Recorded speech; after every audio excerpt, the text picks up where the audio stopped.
नमस्कार, मैं doctor Gopal Lohia, homeopath, acupuncturist and batch flower therapist.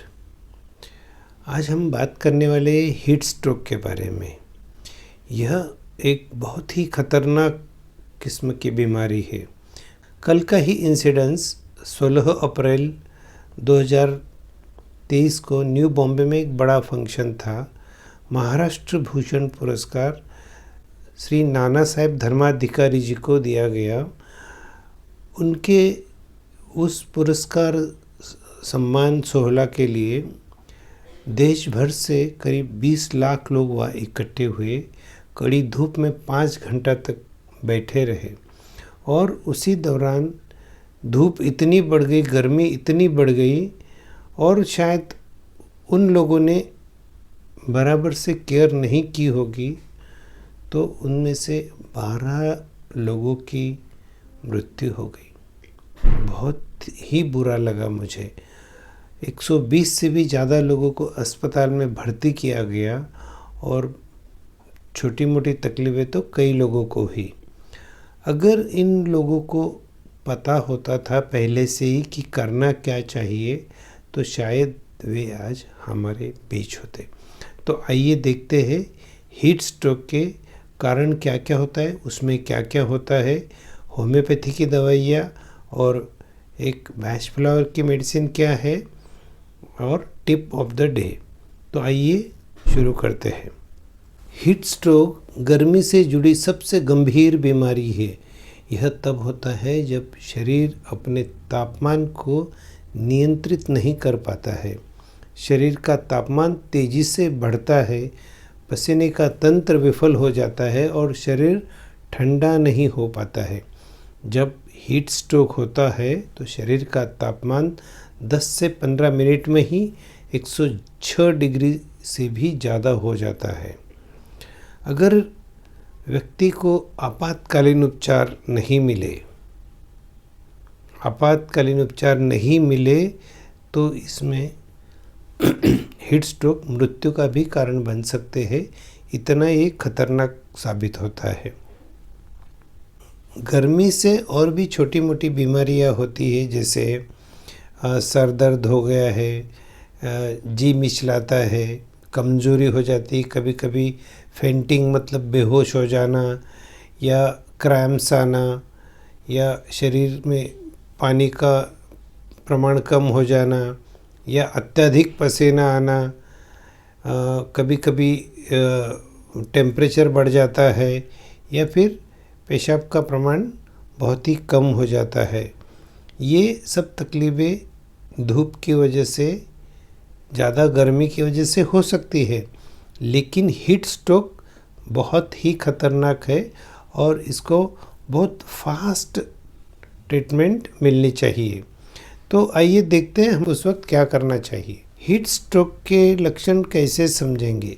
पहले तो आदमी को थोड़ा कन्फ्यूजन हो जाता है कि वो कहाँ है, वो क्या कर रहा है, उसकी समझ में नहीं आता है और स्पीच स्लर्ड हो जाती है, मतलब मैं किधर कैसा क्या हूँ मैं, ऐसे स्पीच क्लैरिटी ख़त्म हो जाती है स्पीच की। तो समझना चाहिए इसके पेशेंट के शरीर में इलेक्ट्रोलाइट इम्बैलेंस बहुत सीवियर हो रहा है।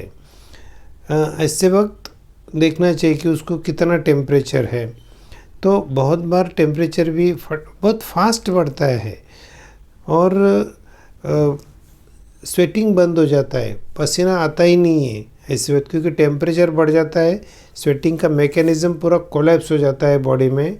कभी कभी मिर्गी मतलब कन्वल्शंस भी आते हैं पेशेंट को। ज़्यादा होने के बाद में पेशेंट बेहोश हो जाता है या फिर कोमा में चले जाता है। ऐसे वक्त पेशेंट को बहुत फास्ट उठा के पहले तो छाँव में लेके जाना है, जहाँ हवा मिले पेशेंट को।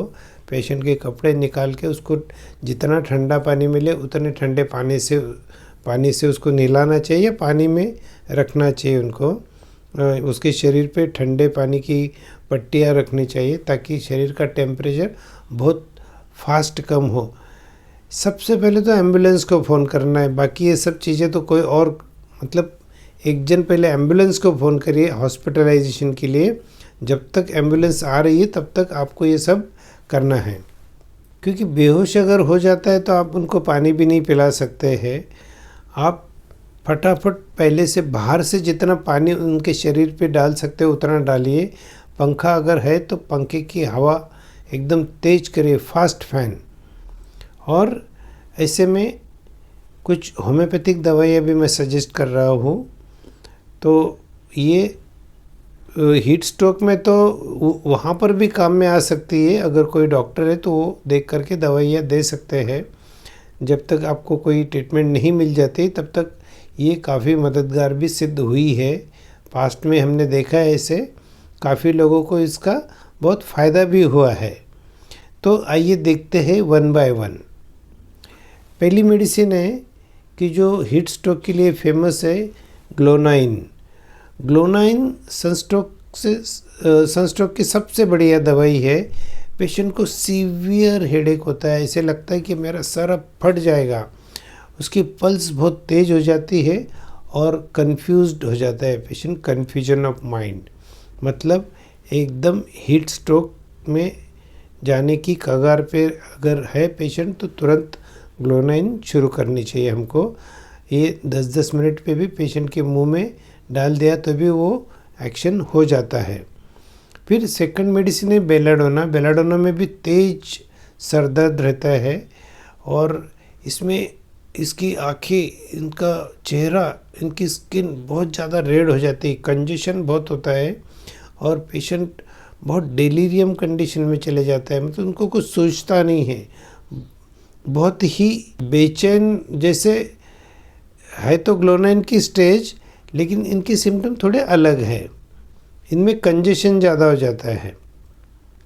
फिर आता है ब्रायोनिया। ब्रायोनिया पेशेंट को थकान बहुत आ जाती है, इनको बहुत ज़्यादा प्यास लगते रहती है और एक एक बार में 2-2, 3-3 ग्लास पीने के बावजूद भी इनकी प्यास बुझती नहीं है। और जब तक ये बैठे तब तक इनको कुछ नहीं लगता है। जैसे ही ये घूमना फिरना चालू करते हैं इनको चक्कर आना चालू हो जाता है, या फिर इतनी शक्ति नहीं होती इनमें कि ये कुछ चल सके। तो ये सिवियरिटी में ये सब एक्यूट स्टेज में ब्रायोनिया लगता है। हीट स्ट्रोक में तो नहीं, लेकिन बाकी गर्मी की और भी जो तकलीफ़ें मैंने बताई उसमें ब्रायोनिया यूज़ कर सकते हो। फिर एकोनाइट। एकोनाइट पेशेंट भी बड़ा रेस्टलेस हो जाता है, इसको डर बहुत लगने लगता है उस वक्त कि मुझे इतनी सारी तकलीफ़ है तो शायद मैं अब नहीं बचूंगा, और ये बोल के भी बताता है। तो ऐसी अवस्था में, मन की ऐसी अवस्था में एकोनाइट अगर देते हैं तो बहुत जल्दी रिकवरी हो जाती है।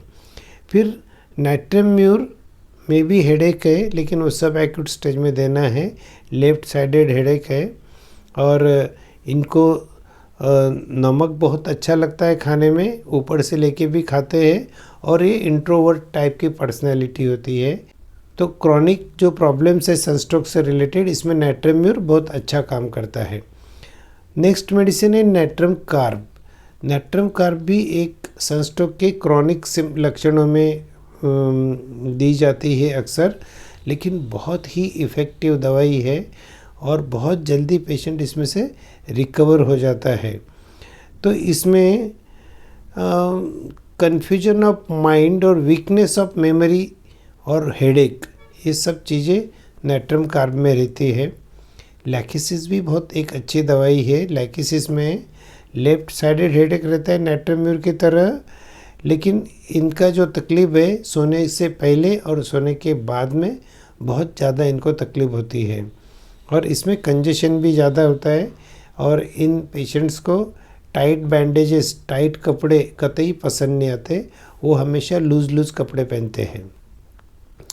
नेक्स्ट मेडिसिन है जलसेमियम। जलसेमियम पेशेंट में डलनेस, डिजीनेस, ड्राउजीनेस, ये तीन शब्द में ही इसका डिस्क्रिप्शन हो जाता है। इतना सुस्ती रहता है जलसेमियम को कि वो आँख खोल के भी नहीं देखता है और इतनी थकान है कि वो चल भी नहीं पाएगा। जहाँ पर बैठा है, जहाँ पर लेटा है वहीं पर लेटा रहेगा।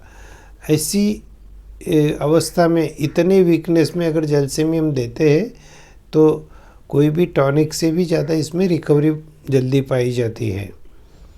और कार्बोवेज मेडिसिन, इसको हम लाइफ सेविंग ड्रग्स बोलते हैं। जब कोई भी पेशेंट कोमा में चले जाए या फिर बेहोश हो जाए या फिर अनकॉन्शियस होने के कगार पे है, उसको बहुत गर्मी हो रही है, बहुत पसीना भी आ रहा है, लेकिन उसको फ़ैन भी बहुत फास्ट चाहिए है, ऐसी अवस्था में कार्बोवेज हो सकता है पेशेंट की जान भी बचा ले। और ये कई बार इन कार्बोवेज ने प्रूव भी किया हुआ है।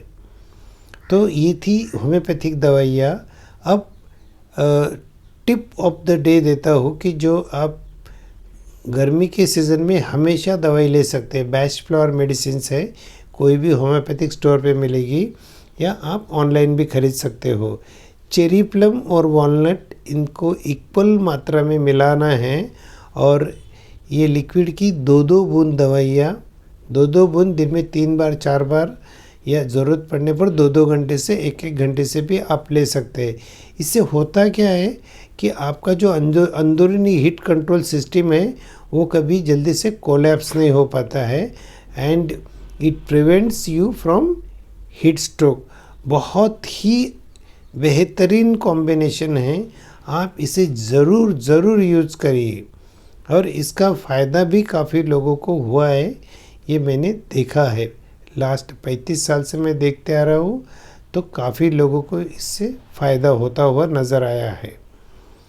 और अगर होम रेमेडीज़ की बात की जाए तो जो सूखा धनिया रहता है किचन में, धनिया, जीरा और थोड़ा गुड़, इनका पानी भी बना के आप थोड़ा थोड़ा अगर लेते हैं तो शरीर में काफ़ी ठंडक होती है और गर्मी की असर थोड़ी कम दिखती है। तो फ्रेंड्स, ये था हीट स्ट्रोक के बारे में, सन स्ट्रोक के बारे में। आशा करता हूँ इस वीडियो से आपको काफ़ी मदद होगी और अगर मैं थोड़े भी लोगों को हेल्प करने में अगर इसकी सहायता होती है तो मैं समझूंगा कि मेरा ये प्रयास व्यर्थ नहीं गया है। Thank you very much. आज के लिए बस इतना ही।